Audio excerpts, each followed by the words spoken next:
श्री स्वामी समर्थ. जय जय स्वामी समर्थ. मी प्रतिभा तुमच्या सर्वांचं स्वागत करते माझ्या छोट्याशा एका व्हिडिओमध्ये.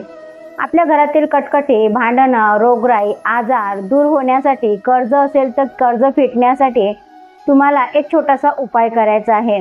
घरातील कोणतीही व्यक्ती हा उपाय करू शकते. हा उपाय केल्याने तुमच्या घरातील नकारात्मक ऊर्जा दूर होईल. माता लक्ष्मीची कृपा तुमच्या परिवारावरती कायम राहील. प्रगतीचे मार्ग मोकळे होतील.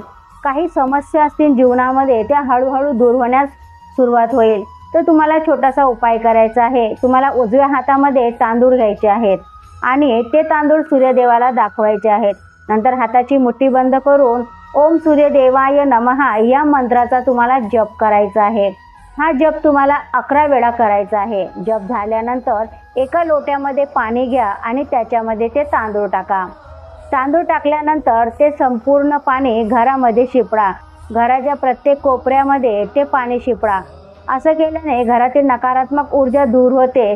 प्रगतीचे मार्ग मोकळे होतात. माता लक्ष्मीचा आशीर्वाद तुमच्या परिवारावरती राहतो. रोगराई घरातून नष्ट होते. नकारात्मक शक्ती नष्ट होते. तर हा उपाय तुम्हाला 7 दिवस लगातार करायचा आहे. हा उपाय करून बघा. तुम्हाला चांगला अनुभव नक्कीच येईल. अशाच माहितीसाठी आपल्या चॅनलला लाईक, सबस्क्राईब, शेअर नक्कीच करा. भेटूया नवीन माहितीसोबत. श्री स्वामी समर्थ.